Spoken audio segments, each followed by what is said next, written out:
Saya tanya nih, kenapa kita sholat? Tuh, udah puluhan tahun sholat, nggak tahu kenapa harus sholat. Satu kan jelas tadi saya jawab kan, membuktikan keimanan kita kepada siapa? Allah. Itu baru hablum minallahnya. Sedangkan dalam Islam itu kan dua konsepnya, hablum minallah, yang kedua hablum minal makhlukat. Bukan hanya dengan manusia, dengan hewan, dengan tumbuhan dan sebagainya. Nah, kalau yang pertama kaitan dengan Allah, selesai kita. Begitu salam, selesai dengan Allah. Kaitan dengan manusianya apa? Maka muncullah Quran surah ke-29 ayat ke-45. Innas salata tanha 'anil fahsya'i wal munkar. Kaitan dengan manusianya, setelah sholat itu, sholat yang benar ditunaikan mampu merubah orang yang sholat itu menjadi lebih baik, terbebas dari dua sumber keburukan, baik fahsya yang bersumber dari syahwat, zina, pornografi, porno aksi, LGBT, kata-kata jorok. Jadi nggak ada orang sholat kalau sholatnya benar itu kata-katanya kotor tuh nggak ada. Nggak ada orang sholat yang terjebak LGBT. Nggak ada orang yang sholatnya benar yang senang pornografi. Nggak ada orang yang sholatnya benar yang senang dengan perbuatan-perbuatan menyimpang. Nggak ada. Ya contoh paling gampangnya kan dulu pezina banyak di era-era dakwah Nabi jahiliyah itu.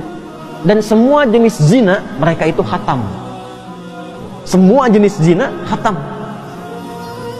Tapi setelah mereka dididik dengan sholat, hilang semua zina itu. Bahkan memuliakan dengan sesama. Mungkar itu keburukan yang diingkari oleh hati, sumbernya nafsu perut dan akal. Nafsu perut itu karena terlalu lapar mencuri. Ditambah dengan akal, korupsi. Kan orang bilang kalau ayam mencuri, ya kan? Kalau lebih besar korupsi kan? Padahal sama-sama mencuri kan? Ya kan? Sapi makannya apa? Rumput. Nah, ada orang makannya aspal. Yang harusnya 7 cm jadi 5 cm jadi 2 cm gitu kan? Ya. Nah, itu mungkar namanya. Sehingga banyak rusak, banyak dicek-cek gitu kan? Ya dipastikan bagus lagi. Nah, itu mungkar. Maaf, mencuri, membuat hoax, berselisih, menipu sampai ke tingkat tinggi, membunuh dan sebagainya, itu mungkar. Orang sholat itu mustahil mengerjakan itu. Karena saat dia selesai sholat, dia sudah terkoneksi dengan Allah. Makanya begitu tuntas sholatnya, dia sudah merasa diawasi Allah, nyambung dengan Allah. Ya bagaimana orang diawasi Allah berbuat maksiat ketika dia sadar Allah mengawasinya?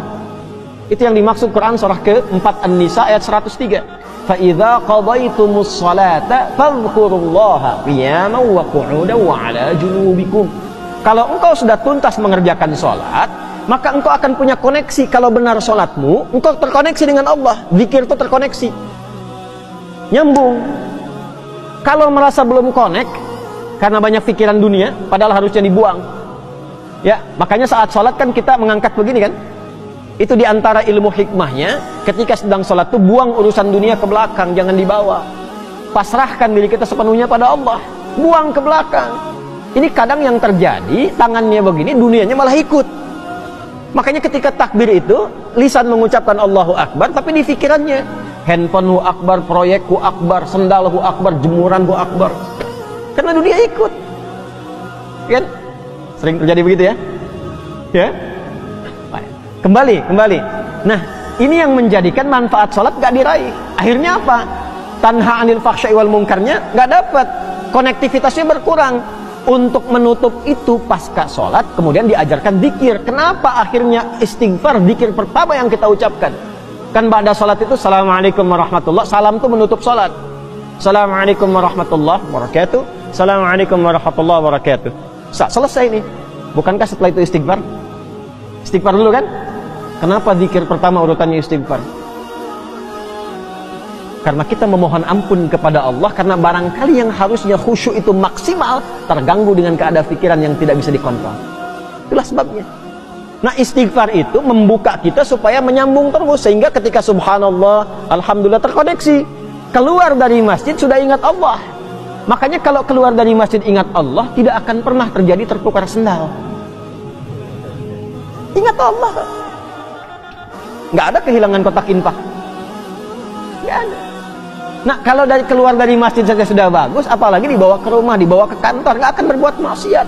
Nah, itu tujuannya tanha anil fahsya'i wal munkar. Nah, yang bisa menyampaikan itu dan memastikan betul-betul menjadi baik, itu ulama pendidik. Makanya di pesantren itu bukan cuma diajar di kelas, sampai di asrama dilihatin, diawasi, didoakan, dipantau perkembangannya. Nah ini beliau Hadratus Syekh ini termasuk ulama pendidik. Bahkan memastikan setelah ketiadaannya pun murid-muridnya masih bisa belajar lewat karya yang dituliskan oleh beliau. Maka muncullah kitab ini, Adabul Alim wal Muta'allim, untuk mengajarkan kepada kita, kepada siapa Anda kalau ingin belajar. Kalau yang ingin belajar pada ulama pengajar, bagaimana cirinya? Kalau ingin belajar pada ulama pendidik, bagaimana cirinya? Dan apa manfaatnya? Jelas?